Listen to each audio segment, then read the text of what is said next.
All right, well, welcome everybody to our third annual Vendormint webinar. Today, we're going to be focusing on retail readiness for the holidays, preparing for seasonal consumer demand.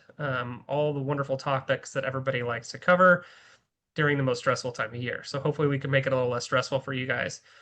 So welcome. A little bit of housekeeping before we get started. If you guys have any questions that you would like to ask during the webinar, there is a Q&A button at the bottom of your screen. By all means, feel free to click that and submit your questions. It'll just come to me to be able to review and be able to ask to Jill and Angie.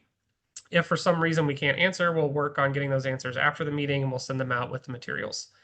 Also, quick thing to cover here is if you haven't already, please visit vendormint.com, go to our resources and events and webinar, and there you can find some of our past webinars that we've already done. And that's also where this will be posted and hosted after this has been completed. So you guys will have that as well. And it is also on YouTube. If you want to go to YouTube and search for Vendormint, we have our own channel. You'll be able to find the videos there. All right, so moving on in, if you're new to joining us, we are Vendormint. Vendormint, we are a revenue recovery company. We work on helping you guys with disputes and chargebacks, but also retail compliance and making sure that you guys don't have any errors in your transportation or logistics, or if there's any potential billing or invoicing errors. And we're going to dive into that a little bit today. So the stars of the show today that I have joining me that I'm really excited to introduce you guys to are Angie Gautney, who if you joined us last time, you'll remember she was one of our guests. And then we also have Jill Schilb. And Jill is new to the webinar, but not new to the team. She's been with us since June, sorry. But also Jill's worked with me for 3 years at this point, because we also worked together at our past company. So without further ado, I'm going to ask Jill to introduce herself, and then Angie will have you introduce yourself. Great. Thanks, Dallas. Hi, everyone. Thank you all for joining us today. I'm Jill. I serve as account executive here at Vendormint. I get what I think is the most fun job of chatting with suppliers, reporting the amazing wins that the dispute team has for them in regards to recoveries, and seeing the wonderful work that our dispute experts like Angie do every day, learning a ton. And it's really a pleasure to be here with y'all. Thanks, Jill. Appreciate that. Angie, over to you. And I'm Angie Gautney. I'm the Senior Disputes Manager for Vendormint. I've been in the disputes world for a very long time, different avenues. My background came starting with Walmart. I was a dispute manager there for a few years, then left and went to a different firm and have been with Vendormint now. And I really enjoy trying to figure out problems, and sometimes it may be a little maddening, but I think it's worth the journey. Thanks, Angie. Angie's definitely underselling herself there. She's been working in the dispute field for 24, almost 25 years. Somewhere in there, yeah. And led the dispute team at Walmart of over 100 team members. So she's got an incredible background with an incredible amount of knowledge in the dispute industry. And without further ado, we're going to dive right in. So Angie, I've got a question that I want to start with you. What should retail suppliers do to prepare for the increased consumer demand driven by what we know is going to be seasonal pricing and promotions this holiday season? So I think one of the biggest things, and this will touch base probably on other things that'll be brought up and will be asked, is really understanding, one, that your item files are set up properly for every retailer. And number two is also that your purchase orders that are being written are reviewed prior to shipping, and any discrepancies in price, quantity, etc. is addressed beforehand, because a lot of retailers, once you ship on it, that is what they're expecting. If you don't tell them that there was an error. And this will actually make sure that, one, hopefully you eliminate claims for pricing being made, quantity discrepancies, especially during holidays. There's a lot of last minute push to have extra stuff ordered on purchase orders, or cancellations where they're like, oh, no, we don't need that after all, so let's cancel that item. And so you want to make sure that someone is monitoring all the platforms, their EDI, and making sure that everything is just really monitored and buttoned down. And it does seem like it's a lot of extra work, more than normal, but during the holiday season, I think it's critical because it's going to save you so much work potentially later. Thanks, Angie. Maybe an add-on to this. What about specifically within contracts? What should suppliers be looking for within their vendor agreement or supplier agreement with the retailer? So depending on the retailer, contracts vary greatly. Some of them have a lot of language in about price protection.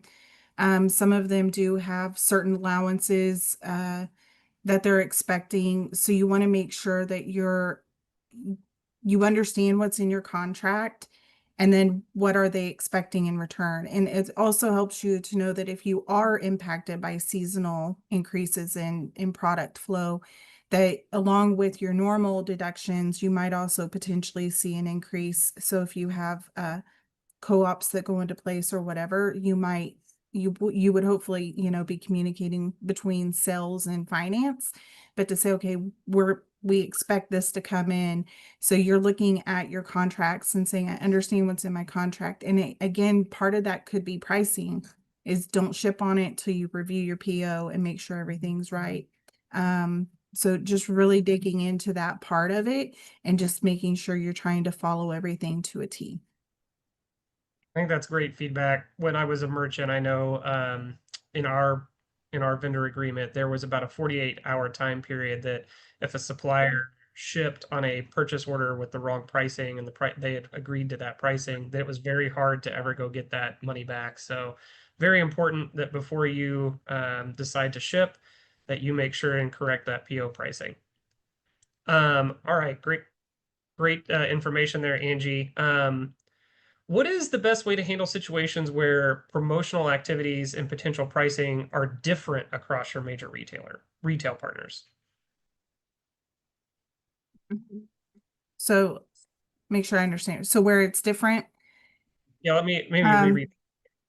What's the best way to handle situations where promotional activities and potentially pricing are different across your major retail partners? Okay. So again, goes back to contracts and understanding what they're expecting. So I know different ones will have different promotional. So they'll say, we're expecting a promotional allowance off of this product for one retailer. But in your system, and I've seen this happen, where you have a price point on that item and it doesn't deviate from retailer to retailer. However, whenever you go for invoicing, there are credit adjustments amounts that can be made in the ERP system, and that could vary greatly from retailer to retailer. So you could have retailer X expecting a 1% discount, and then retailer Y is expecting a much different promotional discount. And then timing. Timing's also another big issue of it. From retailer to retailer. So making sure that you're within those timelines of when they expect things to be turned in or updated. Super helpful. So I think we know that based on your feedback, there is an opportunity for uh, chargebacks and discrepancies to definitely elevate during the Q4 season. So should the supplier have more invoice discrepancies or chargeback related issues, what's the best way to handle those at scale? So really, hopefully, if you've done everything beforehand, you won't have an increase. Hopefully everything will be normal business. But should you see an increase in any type of claim, and usually what I see across retailers is that if you are a seasonal supplier, you're going to have a spike in shortage claims. I think a lot of that's just the nature of volume going through. You're shipping more products. So it's not that you truly have more shortages. It just appears to be more because you're shipping in more. But making sure, and Jill can touch base on this too, is the importance of documentation. Making sure that one, you had your ducks in a row before you shipped out. But number two, if you do have a chargeback, if it was pricing related, making sure you have documentation to go back with your merchant team or the appropriate channel. If it's a shortage claim, what does that retailer require? Some of them require very minimal documentation. Others require a lot of documentation. They want invoice, pack slip, proof of delivery, bill of lading. They have an extensive list. So making sure that you understand what each retailer's requirements are, and then making sure that you understand the time frames you have to dispute those claims, because it can vary greatly. I've seen anywhere from 30 days to up to 2 years. And so you would want to make sure that you have a good plan in place to say, okay, we know we ship to all of these retailers.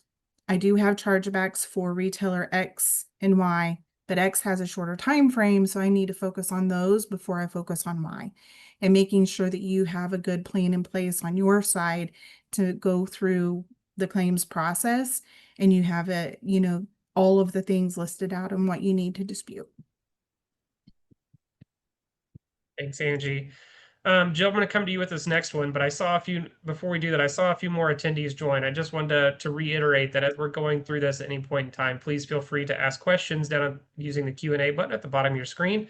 And as those pop up, we will answer them, and if we can't get to them, we will also make sure that we send a follow-up coming out of this webinar today. So, all right, now, Jill, over to you. Are there specific claim types that tend to spike during the holidays? If so, what can be done to proactively prevent these issues from occurring? Absolutely. Angie already touched on one of them. One of the most common ones we see are quantity discrepancies, like shortages. The warehouses are busier this time of year with more inventory. Mo boxes, mo problems, right? So it's just an influx all around of inventory, which means even despite the advances retailers are making in automation and technology, these invalid quantity discrepancies can spike, and then therefore the deductions will be higher. And we'll touch on it later, hopefully, around the documentation related to this, like Angie said. Another one also mentioned is invoice or price allowance discrepancies because of the changes and the number of orders coming in. So storing those, not just documents, but the promotional communications, emails from buyers or merchants, screenshots, everything being stored so that you have an awareness of what's happening and the ability to dispute. Yeah. We had our Vendormint dispute experts led by Angie identified one of our suppliers who was seeing a repeated ASN deduction due to a timing error. So this is something we see as well with ASNs this time of year, and the shipments were being marked late. So this led to compliance violations in addition to repeated chargebacks. And they might seem small, but over time, if they're not corrected, they can really add up to a lot. So as a success for this supplier, the team calculated the correct timing coordination and proposed the solution, and eventually those chargebacks were reduced and eliminated. So it's definitely something that suppliers should be monitoring, that aspect as well. And this can be done through the data in the retailer compliance dashboards that can be automated into their internal systems, or honestly, just scheduling a manual check at regular intervals can be really powerful. I think just to add real quick, one of the big ones that I see increase too, and this one is important, is you also will, with more product flowing through, have a potential for more fines, violations, and fines related to on time in full. I think most retailers have some variation of this program, and that includes ASN, EDI transmissions. Is just making sure that things are sent on time and that you're scheduling and working with your carrier, whether you're prepaid or collect, and keeping those communication trails.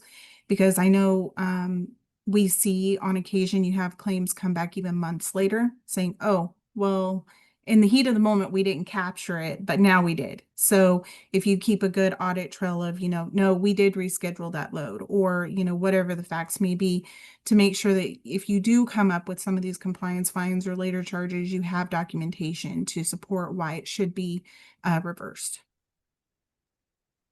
Great feedback. And I think you guys have both been alluding to this next question that I have. Jill, I'm going to start with you, but how important is managing documentation for appropriately being able to manage inventory levels throughout the holidays? Well, Dallas, I'll try not to get too excited here. This is something I'm quite passionate about. Um, we know that almost all retailers require documentation for the dispute process. So I'd say prioritizing document management is extremely important and essential to winning disputes. But it's kind of like saying that exercise is important. We know this, well, what do we do about it, right? So it's super important. There are certain actions that suppliers should be taking in anticipation of this influx of the holidays. First of all, is just assessing the current document process, purchase orders, invoice copies, proof of delivery, pictures of the merchandise. Angie's listed a ton more. There's so many different things. So understand what you have access to. Where is it? Who owns it? Is it all internal? Is it existing on a third-party portal, like a carrier portal? And then understanding the form it's in. So is it paper or is it digital? We have a number of suppliers who are still managing documents through paper, and it's working well for them. This might be an area that needs to shift, though, as they move forward with the advances that the retailers are taking with automation. But either way, whatever the process is, understanding it is super important. And from there, gathering it. So this could look like bringing everything to a central location, like an internal shared drive, organizing it by retailer, by date, and then as much as possible, bundling what you need or tagging the documents, having a standardized naming system of the retailer, the date, what the document is, whether it's a purchase order, invoice, pictures, have those together, have them easily understandable and discoverable so that when you need them, they are available because they are incredibly important. And with this rapid expansion we're seeing in automation, robotics, and AI across retailers, already beginning with Walmart, they are the pioneers of innovation, and the other retailers will quickly follow. These supply chain tools that are becoming more and more real time are going to increase how quickly discrepancies are found and also increase the accuracy. So even before inventory arrives, which means that they're going to be caught quickly and they're going to be enforced.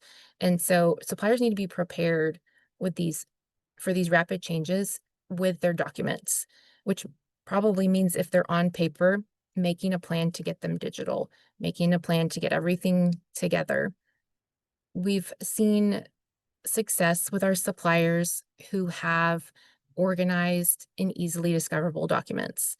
It's the difference between thousands of dollars in disputes that are going to be denied or accepted and repaid is the matter. That's how much documents matter. So when recently we had a supplier with FedEx shipments that were not receiving signatures on their proof of delivery.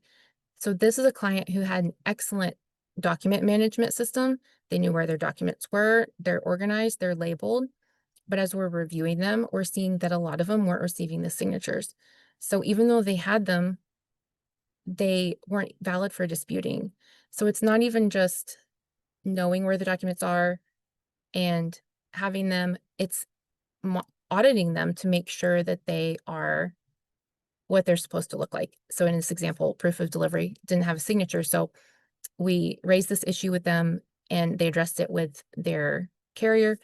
The signatures started coming on again. And so we took this from a very low success rate for disputes to a massive increase in the success of the claims and repayments. I Thanks, think Jill. to That add, makes sorry, oh, Madding again, to add on to that, uh, Jill touched on how Walmart is becoming much more automated in their receiving process. And there are other retailers that already do a lot of that, or it's a mixture, or it will be changing. And I know that almost all retailers that I look at have manuals available that have very distinct guidelines of how they want their product to be packaged, what labels need to be where, how many sides, etc. And it's really important to be one continuously monitoring for updates to those manuals, but making sure that all your product that's being flowed through is compliant with that, because that again are increases in fines that you're going to get. And if you're sending through product, especially during the holiday season, those are in non-compliant if you're not following the guidelines, and would be even harder to argue back because you weren't following guidelines. And those are potential fines you cannot get reversed. And so you want to make sure you're really on top of what each retailer is wanting. And Angie, that point, even in regards to documentation, are pictures. Pictures are becoming more and more valuable. I think they always have been, but having these pictures of, if you are meeting the requirements of the retailer, and you can have a picture as documentation to submit if you do receive a chargeback that's invalid, then having those collected and named and stored appropriately can make a big difference in the claims. Agreed. Oh, thank you both for that information there. I think moving along in similar lines, we've talked about during holiday, there's a lot of peak traffic, a lot more packages being sent, a lot more going through the supply chain. So this question really focuses on what packaging, labeling, and supply chain optimization recommendations would you have to follow during this peak supply chain time period? And Jill, we can start with you, or we can start with you, Angie, either way. Jill, you can go first. Yeah. Oh, Angie touched on the OTIF scores. Knowing the retailer requirements is the most important thing. So assessing the retailers, what they want to see, and meeting those. The OTIF score and similar across retailers is very important. It not only indicates on your side how well you're meeting up, but it promotes you as a supplier within that retailer. It strengthens your relationship, makes them want to work with you. And so that's important all around. But we even have seen suppliers with great OTIF scores, if their product is very similar. So for this supplier, their product shipped in the same boxes. It was almost identical, except they had multiple sizes. And so even the label, even the name of the item, everything looked very similar coming into the warehouses. But they were meeting these standards with excellence. But the manual work of those who are receiving it, it was very hard to distinguish. So this is something where in Angie's expertise, she came in and had some recommendations of visually for the manual workers who are counting, how can we make these items look different? How can we make the boxes stand out? So it could be a colored label, a different color label on each one. It could be a bigger font size. So first just meeting the retailer's requirements, but then really thinking through looking at what you have and how it's coming in. How can I distinguish this and make it as easy to discern and count as possible? Yeah, and I think again it's following the guidelines, making sure you're going to a T. And if you do happen to come across where you're starting to see an increase, make sure that you understand why you're getting it, so that if you do put corrective actions in place, you're putting the correct ones, because I've seen where they think that they fixed it, but they still weren't in compliance. So a lot of these retailers have help desk where you can reach out and get information to say, okay, I really want, what am I doing wrong? Because I thought I had it right, but it's better to ask 1,000 questions up front and just try to get it corrected as soon as possible. And then I know, all retailers have an expected arrival by date, so MABD, and making sure that you're hitting that time frame to avoid any fines that you may get from that is also very important, as well as being in full. Thanks, Angie. I think, I like the quote from Jill earlier. mo boxes, mo problems. And that just gets amplified if your boxes aren't easily distinguishable from the different product types you have, especially in categories where maybe you have small items that all look the same, maybe they're just different colors, etc. So if you've got a lot of those scenarios, you could be a bigger risk than most everybody else because it'll be harder to see. And so being able to figure out how to navigate that's going to be really important during the surge of boxes coming in. Mm-hmm. And Um, keeping up with it over time. Dallas, like Angie said, it's not just not a once and done. Like, okay, this is how we do Walmart or Target forever. They're innovating so quickly, and we're seeing things like sensors and other types of automation and robotics coming in, that there will be changes to these. And they'll probably send some generic looking email like the other hundreds of emails you're getting from them. It's going to be so important to go in and actually look at all of those, look for updates, look for emails from the merchant or buyer who might be making a small tweak in what they're supposed to be seeing when it arrives, and implementing that into the processes. So I would say, like, over the next 6 to 12 months to really be on high alert for these type of changes. Call out. Very good call out. Real quick before we get to the next question, just want to make sure you guys all are aware that we do still have that Q&A button at the bottom. I know last time we had probably 15 or 20 questions come in, so do not hesitate to reach out and throw your question into the Q&A, and we will get to it. And with that announcement, I'm going to do a bit of a topic switch. Angie, I'm going to come back to you. So obviously, sales volumes are going up during this time period, but what else could happen during the Q4 time period besides just sales that could lead to an increase in returns specifically?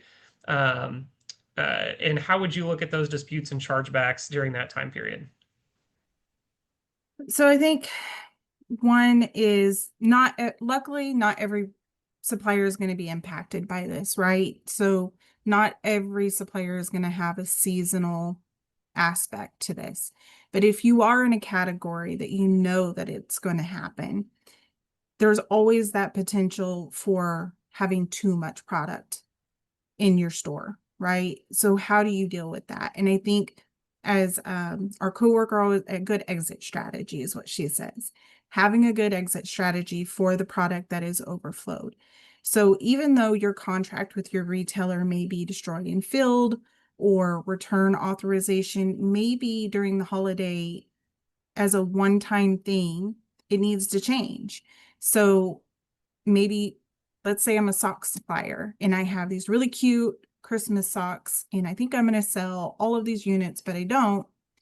Normally my stuff is going to be destroy and filled, but I still have so much product left over that I really don't want to destroy it, because maybe I could take that and resell it somewhere else or donate it. I mean, whatever I feel like I need to do.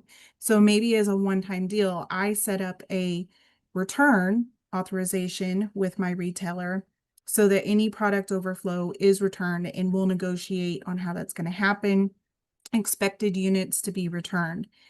Or vice versa. Maybe you don't want the product back, and normally you do. So you say, okay, no, for this, we're going to do a markdown, and we negotiate that, based on contract, maybe I don't want to, I'll provide part of that funding if you'll provide the other, just so we get it out of the inventory, out of the way, and we can move on with day-to-day business. So it's just understanding what is going to happen if your product doesn't sell all the way through as expected, and you have an influx of product that has to be dealt with. If you're destroying field and you don't have an exit strategy, you can anticipate for the next 1 to 3 months, you are probably going to have an increase in return claims being filed, or defective claims. If you are a return to vendor supplier, knowing like what is my on hands that I should be expecting to come back, so that whenever the product does come back, I'm prepared and ready to deal with that overflow of product. But then even in that, if you are a return to merchandise vendor or return to vendor supplier, you want to make sure that whatever process you have in place for returned product is documented well. making sure that whoever's at your receiving facility, whether it's an in-house or if you hire a third party to do it, that they are inspecting and signing the bill of ladings. If there's anything that appears it's been tampered with, if the plastic wrap is all messed up, I doubt that it was shipped back that way. You need to be marking your bill of lading as tampered, and you need to be taking pictures immediately and documenting any discrepancies between the bill of lading and what you actually received back. That is going to be your basis for going back to your retailer and saying, there is no way that this is everything that was supposed to be sent. And we also know that in the past few years, carrier theft has been an issue. So that's something to keep in mind as well. So your retailer may have in good faith sent back all of my fuzzy warm socks, but I only got 3/4 of what was supposed to be sent because they wanted fuzzy warm socks too. So I'm missing product. And so I need to go back to my retailer and say, no, this is how it arrived. And they look at their files and say, this is how it was shipped. We have a problem. And then they can go and file with the carrier. Now I'm really looking forward to buying some fuzzy warm Christmas socks. So thanks for that. Who doesn't love them? So I think we touched on this next one a little bit earlier, but I think it's probably worth bringing back up. But during this time period, there's obviously an opportunity for a large amount of disputes coming in. What are some strategies specifically on how companies, suppliers can manage these without overwhelming their AR and compliance teams? One, circle back to what we touched on before. Prioritize shorter retailer timeframes over others to make sure that you're not losing any opportunity to file a dispute. That will, number one, ease in the workload a little bit, especially a lot of these companies are a one-man team, and that one-man team is wearing multiple hats. So if you say, okay, I have this retailer, I only have 45 days to dispute claims, and I've got a lot high dollar, I need to focus on that first and get that put in. And maybe you do have to prioritize larger dollars over small, and then go through your list like that. Now, if you do have a bigger team, it's the same concept because you don't want anything to fall off, but there's a lot of documentations that have to be pulled and reviewed to say, do I dispute this or not? And this goes back into what Jill was explaining, is having a good repository system that is easily organized so that you can quickly obtain what you need for review, and you can say, yes, I need to dispute or not. And then also just being as proactive as possible. So again, trying to eliminate claims from happening in the first place.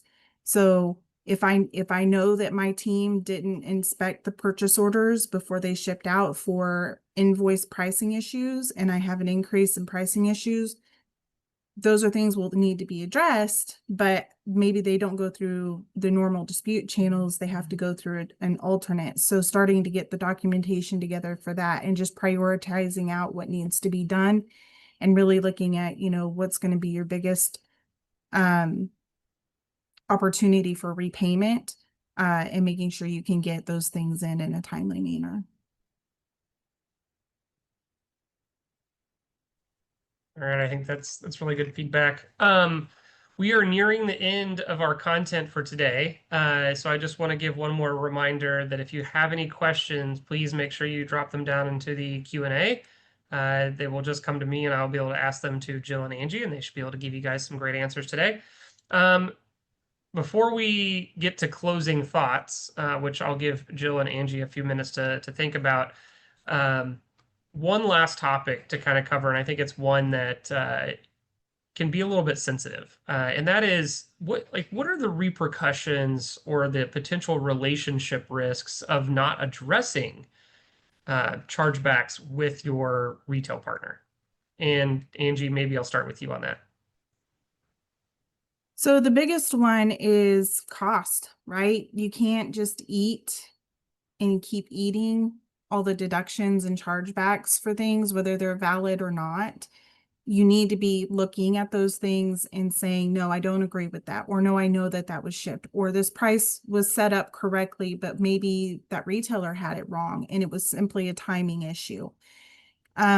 I think most retailers are receptive, and even their merchant teams are receptive to timely and actionable request. So the sooner that you get to them with a request, the better off that you are in trying to get something fixed.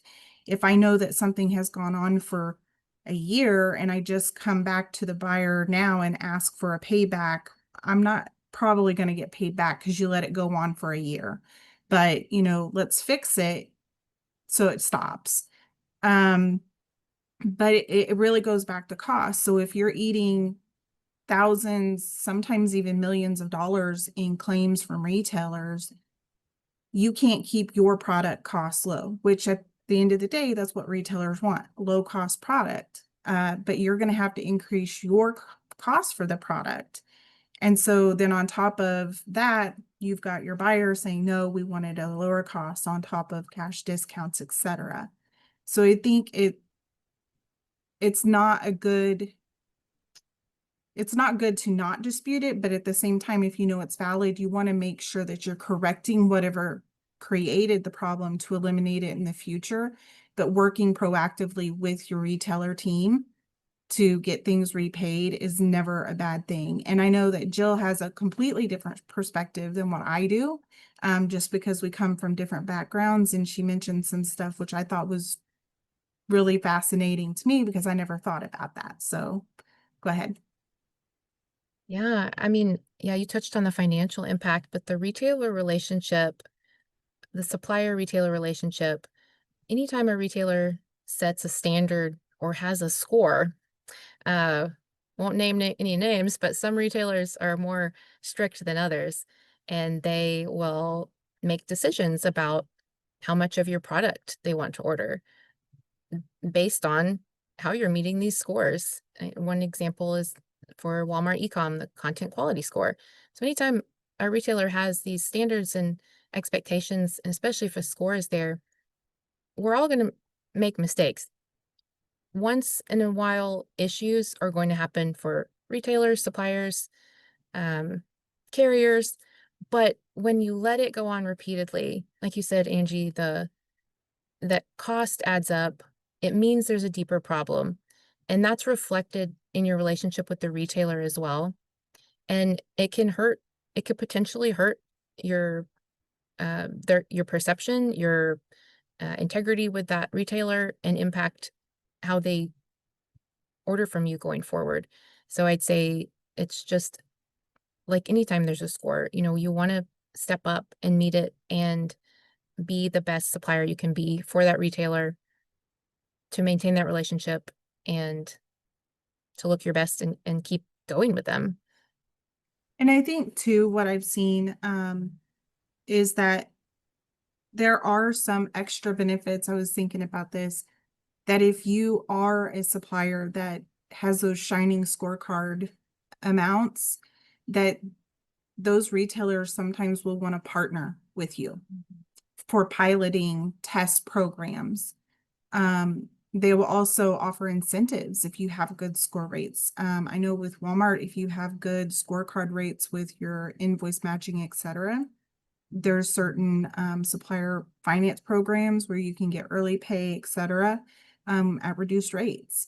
So sometimes if there's benefits beyond just the financial part of it, on the backside from claims and cost, but a proactive too, so that you're ongoing, you can continue that income, the workflow, working capital. It's always in and out and moving, as well as, hopefully not being dropped from anything.